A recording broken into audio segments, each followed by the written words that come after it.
उड़ीसा के पुरी में भगवान सूर्य को समर्पित ये है कोणार्क मंदिर।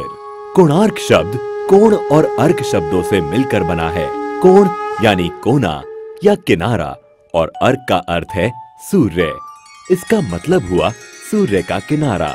उड़ीसा राज्य में ये इकलौता ऐसा ऐतिहासिक स्मारक है जिसे 1984 में यूनेस्को वर्ल्ड हेरिटेज साइट में शामिल किया गया। मंदिर के गहरे रंग के लिए इसे काला पगोडा भी कहा जाता है। इतिहासकार मानते हैं कि ये मंदिर 750 से भी ज्यादा साल पुराना है, जिसका निर्माण 1250 ईस्वी में गंग वंश के राजा नरसिंह देव प्रथम द्वारा कराया गया था। अबुल फजल ने आईने अकबरी में लिखा है कि राजा नरसिंह देव ने 12 सालों के पूरे राजस्व को मंदिर के निर्माण में ही लगा दिया था। इस मंदिर को पूर्व दिशा की ओर ऐसे बनाया गया है कि सूरज की पहली किरण सीधे मंदिर के प्रवेश पर ही गिरती है। कलिंग शैली में निर्मित इस मंदिर की संरचना रथ के आकार की है। इस रथ में कुल 12 जोड़ी पहिए हैं।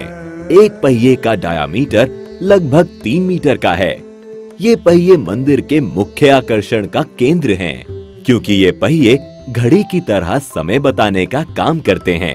इसलिए इन पहियों को धूप घड़ी भी कहा जाता है। इन पहियों को आप इंडियन करेंसीज पर भी देख सकते हैं। इसके साथ ही इस रथ में 7 घोड़े भी हैं, जिनको सप्ताह के 7 दिनों का प्रतीक माना जाता है। प्रवेश द्वार पर एक और चीज है जो सबका ध्यान आकर्षित करती है, और वो है द्वार के दोनों तरफ बनी ये मूर्तियां। इन मूर्तियों में सिंह के नीचे हाथी है और हाथी के नीचे मानव शरीर है। इन मूर्तियों के जरिए मानव जीवन की समस्याओं को अनोखे तरीके से पेश किया गया है।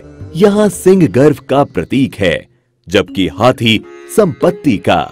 यहाँ ये बताने की कोशिश की गई है कि गर्व और संपत्ति मानव का विनाश कर देते हैं। माना जाता है कि मंदिर का निर्माण समुद्र के किनारे किया गया था, लेकिन पिछली 8 शताब्दियों में समुद्र से इसकी दूरी बढ़ती चली गई।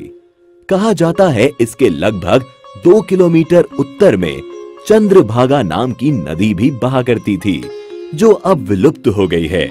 नदी के वहां होने को भी प्रमाणित किया जा चुका है। मंदिर से जुड़ी एक किंवदंती है कि इसके निर्माण में 1200 कुशल शिल्पियों ने 12 साल तक लगातार काम किया, लेकिन निर्माण कार्य को पूरा नहीं कर पाए।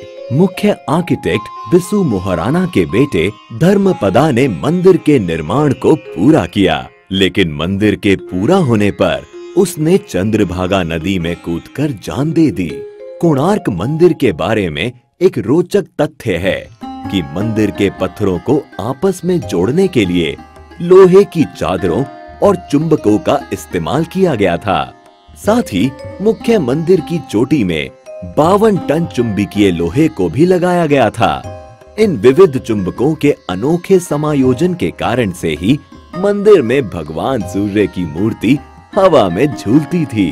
बताया जाता है कि पुर्तगाली नाविकों ने इस चुंबक को मंदिर से निकाल लिया, क्योंकि इस चुंबक के कारण नौका चालन में कठिनाई होती थी। इस मंदिर के बारे में रविंद्रनाथ टैगोर ने कहा था, Here the language of stone surpasses the language of man। यहाँ आने के बाद ये कथन एकदम सही लगता है। इतिहास और जबरदस्त नक्काशी के शौकीन पर्यटकों के अलावा यहाँ उनके लिए भी बहुत कुछ है, जो यात्रा में कुछ खास और रोचक की तलाश करते हैं। साथ ही आप चाहें तो यहाँ होने वाले कोणार्क डांस फेस्टिवल का भी लुत्फ दिसंबर के महीने में आकर उठा सकते हैं।